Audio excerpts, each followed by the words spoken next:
नमस्कार, आदाब। भाई रुबोर कहते हैं सबसे बड़ी देश की सबसे अहम खबर से हम आपको बता दें, मासूमों की दुआएं, बुजुर्गों की दुआएं और उन लोगों की दुआएं, आज उनकी गुहार सुप्रीम कोर्ट ने सुनी जिनके घर उजड़ने वाले थे। हम आपको लेकर चलेंगे उत्तराखंड में हल्द्वानी पर रेलवे ट्रैक के लिए जमीन अधिग्रहण को लेकर लगातार यहाँ पर जो आंदोलन चल रहा था विरोध में, उसके लिए देश की सर्वोच्च अदालत ने राहत दी है लगभग 50,000 लोगों को। हम आपको बता दें, सुप्रीम कोर्ट ने हल्द्वानी में रेलवे की जमीनों पर कब्जा करने वालों को हटाने के उत्तराखंड उच्च न्यायालय के आदेश पर रोक लगा दी है, जिसके आधार पर अधिकारियों ने लगभग 4,000 से अधिक परिवारों को बेदखली के नोटिस जारी कर दिए थे, जो सिर्फ 7 दिनों का जिनके लिए वक्त भी मुतय्यन किया गया था। 7 दिनों में कब्जाधारियों को हटाने के उच्च न्यायालय के निर्देश पर आपत्ति जताते हुए देश की सर्वोच्च अदालत ने कहा है कि 7 दिनों में 50,000 लोगों को नहीं हटाया जा सकता। बहुत बड़ी बात कही है देश के सर्वोच्च न्यायालय के न्यायमूर्ति संजय किशन कौल और न्यायमूर्ति अभय एस ओका ने।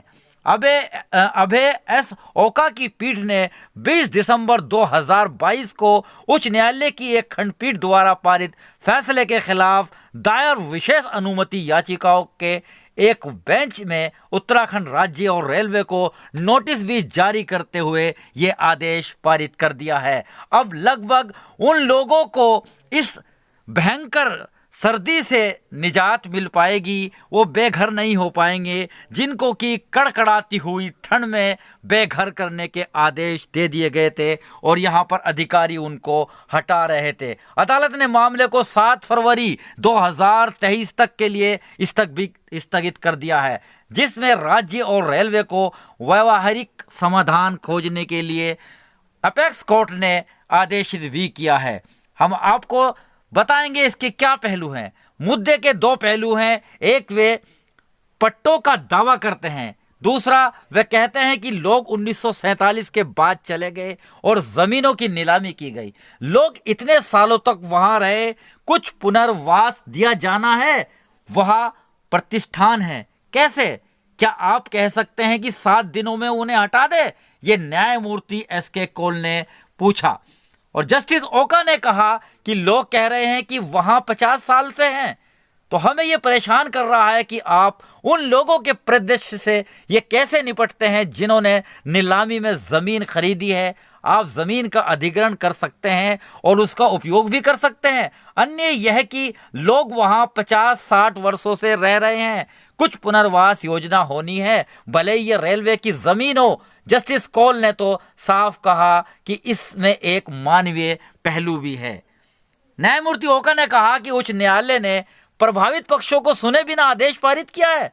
उन्होंने कहा कोई समाधान तो निकाले, यह एक मानवीय मुद्दा है। न्यायमूर्ति ओका के पूरक न्यायमूर्ति कौल ने कहा कि मानवीय मुद्दा कब्जे की लंबी अवधि से उत्पन्न होता है।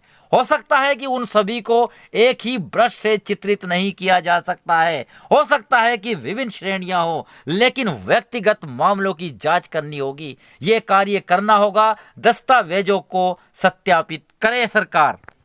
सुनवाई के दौरान न्यायमूर्ति ओका ने राज्य न्यायालय के निर्देशों पर आपत्ति जताते हुए कहा, यह कहना सही नहीं होगा कि वहां दशकों से रह रहे लोगों को हटाने के लिए अर्धसैनिक बलों को तैनात करना होगा। सुनवाई के दौरान बेंच ने यह भी पूछा, क्या सरकारी जमीन और रेलवे की जमीन के बीच सीमांकन हुआ है? पीठ ने यह भी पूछा कि क्या यह सच है कि सार्वजनिक परिसर अधिनियम के तहत कार्रवाई लंबित है।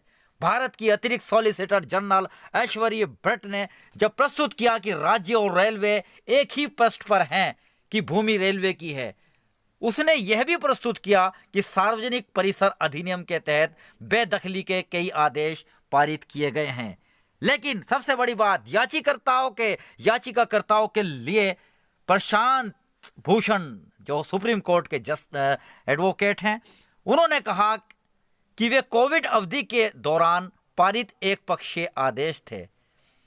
एएसजी भाटी ने आगे कहा कि याचिकाकर्ता अपनी खुद की जमीन का दावा करते हैं और उन्होंने पुनर्वास की मांग नहीं की है।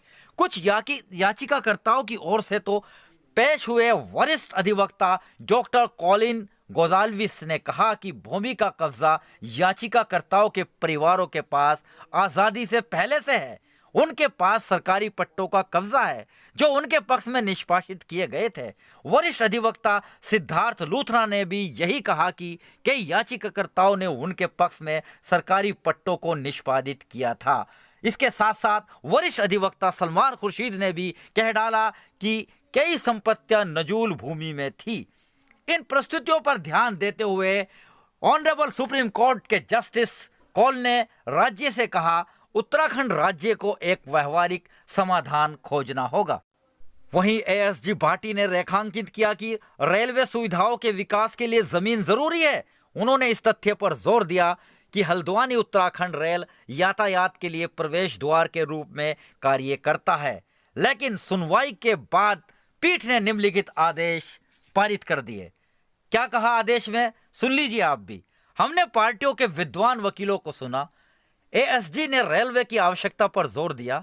विचारणीय बिंदु पर विचार किया जाना चाहिए कि क्या पूरी जमीन रेलवे में निहित है या क्या राज्य सरकार जमीन के एक हिस्से का दावा कर रही है। इसके अलावा उसमें से पट्टेदार या नीलामी खरीदार के रूप में भूमि पर अधिकार का दावा करने वाले कब्जादारों के मुद्दे हैं।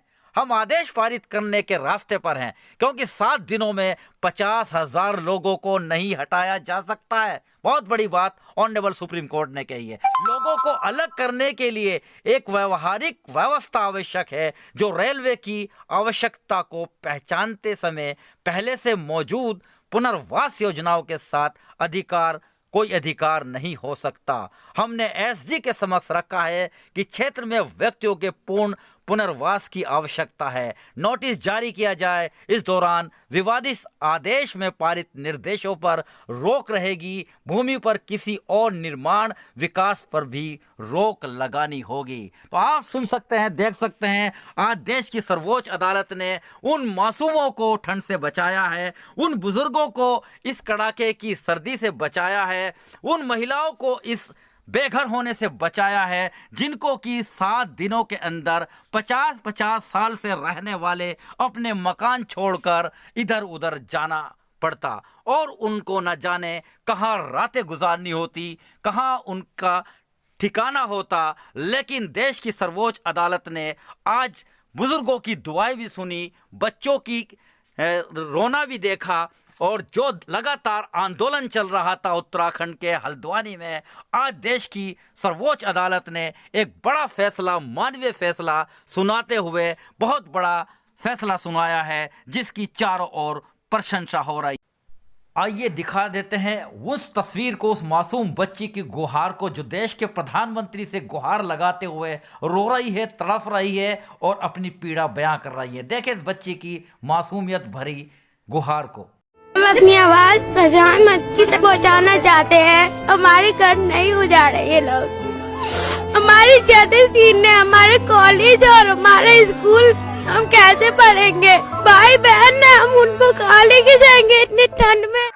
इसके अलावा आइए वो नज़ारा भी दिखाते हैं जब बुजुर्ग, छोटे बड़े, महिलाएं जहां आंदोलन कर रहे थे वहीं एकजुट होकर अल्लाह की बारगाह में फरियाद कर रहे थे, रो रहे थे, गिड़गिड़ा रहे थे, दुआएं मांग रहे थे और देश की सर्वोच्च न्यायालय के ऊपर पूरा विश्वास जताए हुए थे। देखें उनकी भी तस्वीर।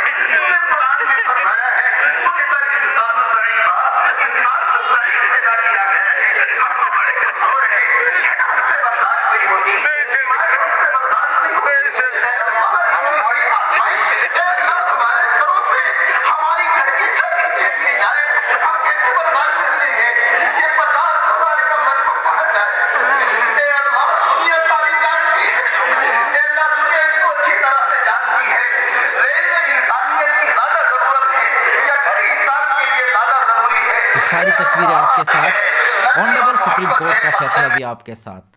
कुछ राहत ज़रूर मिली है लेकिन अब देखना है कि इनको किस तरह से विस्थापित किया जाता है, किस प्रकार इनको बसाया जाता है, किस प्रकार पुनर्वास योजना बनाई जाती है, क्योंकि फ़िलहाल इनके लिए ज़िंदगी जीने के सर पर छत और रोज़गार के साधन की तो बेहद ज़रूरत है।